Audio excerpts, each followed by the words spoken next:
Ayush top classes में आपका स्वागत है। आज हम लोग पढ़ेंगे पर्यायवाची शब्द। क्या पढ़ेंगे? तो पर्यायवाची शब्द, ठीक है। तो देखिए पहला क्या है? अंग है। इसका क्या होता है? अंश होता है। इसका क्या होता है? अंश होता है, अवयव होता है, हिस्सा होता है और भाग होता है, ठीक। अगला है देखिए क्या? अंधकार। अंधकार का क्या होता है पर्यायवाची शब्द? तो तम होता है, तमीसा होता है, तिमिर होता है और ध्वंत होता है, ठीक। अगला देखिए क्या है? अग्नि। अग्नि का पर्यायवाची शब्द क्या होता है?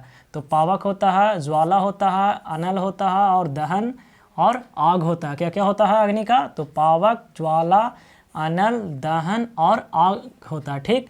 अगला देखिए है अनुपम। अनुपम का क्या होता है? तो अनून होता है, अपूर्व होता है, अद्वितीय और अद्भुत होता है। कौन कौन सा पर्यायवाची शब्द होता है अनुपम का? तो अनून होता है, अपूर्व होता है, अद्वितीय होता है और अद्भुत होता है। अगला है देखिए क्या है? अमृत, ठीक। अमृत का होता है सोम, सुधा, पीयूष, मधु, अमी। क्या होता है? सोम, सुधा, पीयूष, मधु और अमी होता है, ठीक।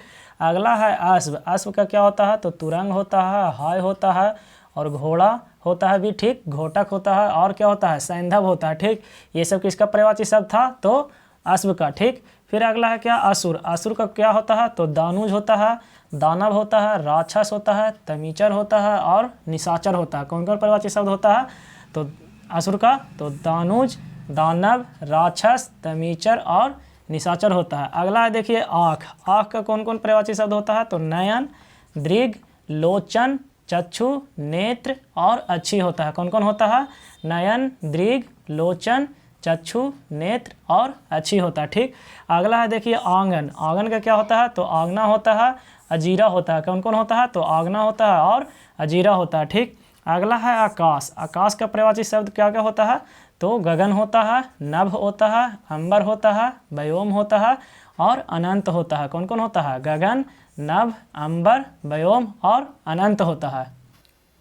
हाँ, तो अगला है देखिए क्या है? आनंद। आनंद। आनंद का क्या होता है पर्यायवाची शब्द? तो सुख होता है, हर्ष होता है, प्रसन्नता होता है, प्रमोद होता है, ठीक। कौन कौन होता है? सुख होता है, हर्ष होता है, प्रसन्नता होता है और प्रमोद होता है, ठीक। अगला क्या है? आम। आम का पर्यायवाची शब्द देखिए आम्र होता है, रसाल होता है, पिकबंधु होता है और अमृत फल होता है, ठीक। अगला क्या है? आश्रम। आश्रम। आश्रम का क्या होता है?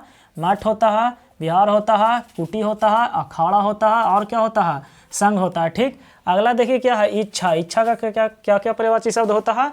तो आकांक्षा होता है, अभिलाषा होता है, मनोरथ होता है और क्या होता है? तो चाह होता है, ठीक। ये सब इच्छा का पर्यायवाची शब्द हुआ। अगला क्या है? इंद्र। इंद्र का पर्यायवाची शब्द कौन कौन होता है?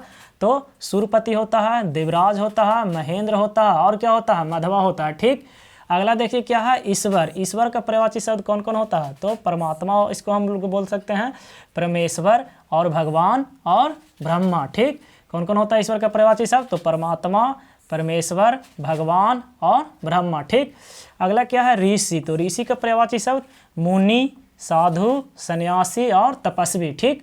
कौन कौन होता है ऋषि का? तो मुनि, साधु, सन्यासी और तपस्वी, ठीक। अगला क्या है? औरत। औरत का पर्यायवाची शब्द कौन कौन होता है? तो स्त्री होता है, जोरू होता है, घरनी होता है और क्या होता है? घरवाली होता है, ठीक। ये सब औरत का पर्यायवाची शब्द हुआ। अगला क्या है? कपड़ा। तो कपड़ा का पर्यायवाची शब्द कौन कौन होगा? तो चीर होगा, बासन होगा, पट्ट होगा, अंबर होगा और क्या होगा? वस्त्र होगा, ठीक। ये सब किसका पर्यायवाची शब्द था? तो कपड़ा का। अगला है कमल। कमल का होता है कज, पंकज, जलज, सरोज और नीरज। ये सब पर्यायवाची शब्द था। ये हम बहुत अच्छे से छाट छाट कर लाते हैं SSC GD के लिए।